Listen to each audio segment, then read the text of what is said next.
kmfm with Kenward Trust drug and alcohol treatment and rehabilitation programs. Tuesday night on KMFM, and every night this week we are teaming up with Kenward Trust, whose drug and alcohol treatment and rehabilitation programs have helped so many people. You can find out more over at thinkdifferentlykent.co.uk, and every night this week we've been hearing from Andy, who's been telling us his life story. The last we heard, he was kicked out of school and out of his house by his mum for stealing to fund his drug addiction. I fell into this world of craziness, and that went on for many times, many trips to prison. You hear a lot of people say, I'm not going to go back to taking drugs again when I get out of here. When that prison door opens, I'm going to go back and get myself a job. I'm going to sort myself out, find myself a girlfriend. I'm going to be all right. Things are going to happen. With me, when I was in jail, and nearer it was getting to that prison date of release, I could feel my anxiety coming again, because I knew I was going to come out that door and I was going to go and more or less do exactly the same thing that I always did. And prison officers always have a bit of a joke in the reception before you get released from prison. They always say to you, right, see you again soon then, your cell will be waiting for you. But I was always quite certain that I was going to return back. And that's why I just ended up going to prison so many times. I'm no big-time gangster, mate. I was a really low-life bottom criminal, really, who was caught up in a lot of pain and got himself in a lot of trouble down to making silly choices. Well, eventually, I met Karen, and that was my partner. And eventually, she fell pregnant, and my son was born 8 weeks premature. He was born addicted to heroin, to crack cocaine, to methadone, and he would shake. I got the chance to cut the umbilical cord, and that's supposed to be the greatest moment of being a father. And I've cut the cord, and I've seen Jamie, and he's really small. He's no bigger than a bag of sugar. He's really small. And they've taken him away and taken him downstairs into the special baby care unit, because obviously he needs to have some help about all the things that he's addicted to. And while he's in there, it starts to dawn on us that social services, and we're not going to get to see him, because where we were living, there was no carpet. It was just cider bowls and plastic bits of tin foil, and it was just a crazy place. It wasn't anything homely about it. So there was no way that my son could come to that circumstances. When he was born, our remedy to that, we ended up in the disabled toilet in the hospital. We ended up shooting up some heroin in the toilet. Karen's gone over. She's collapsed and she's laying on the floor now. I try and get her into a recovery position. I'm throwing water on her face. The security guard's banging on the door, and I'm trying to bring her around. That's the day that my son is born. She come around. We come out of there, but obviously police had been called. I was wanted. And what happens on that journey? I'll get away, but eventually the police catch up with me at a later date. I end up in Belmarsh prison.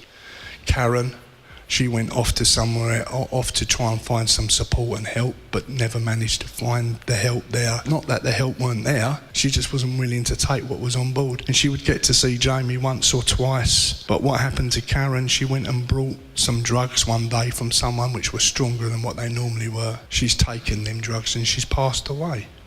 And she's collapsed in this so-called home. Who do you think the people who come round and found her? Her mum and dad. Wonder what it's like to find your daughter in that sort of circumstances, and how you'd feel. Who do you think gets the blame in that circumstances? That's it.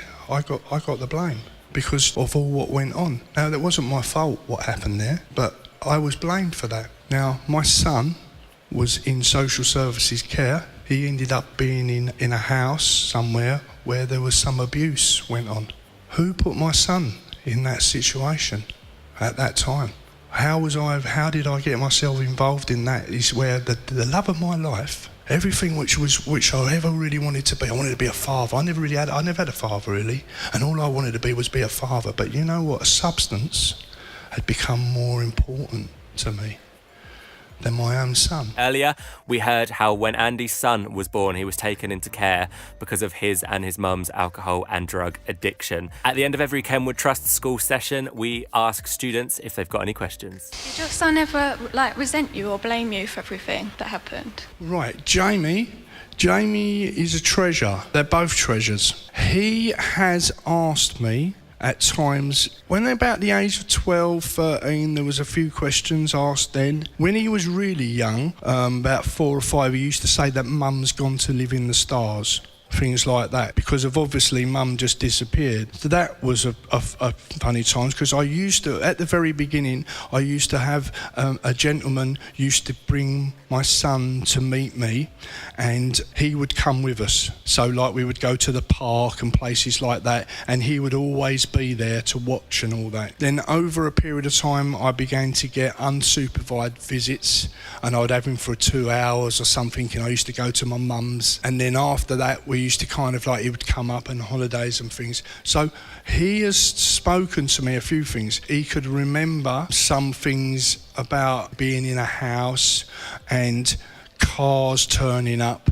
And he used to, when I first had relationships with him, he used to be really quite jumpy. He was always a bit fearful about new faces, because he thought that he was going to be moved and go somewhere else. So he used to speak to me about that sort of stuff, being moved from different kind of places. And really, it wasn't until he was about 15, 16, that's when he started asking a few more questions. But he's always, I've always explained to him what it's about. And Irish and Roy have said things, and they've got obviously some pictures of mum at home, and he knows about mum passed away of a drug overdose and all them kinds of things. So gradually, as he gets older, he's been asking me more questions and all that. I wouldn't say he resents me. I haven't actually felt that. I felt like we've bonded and grown together, because I've had the privilege of being there all for all his life, like his first little plays at school and junior school and going up to his first school.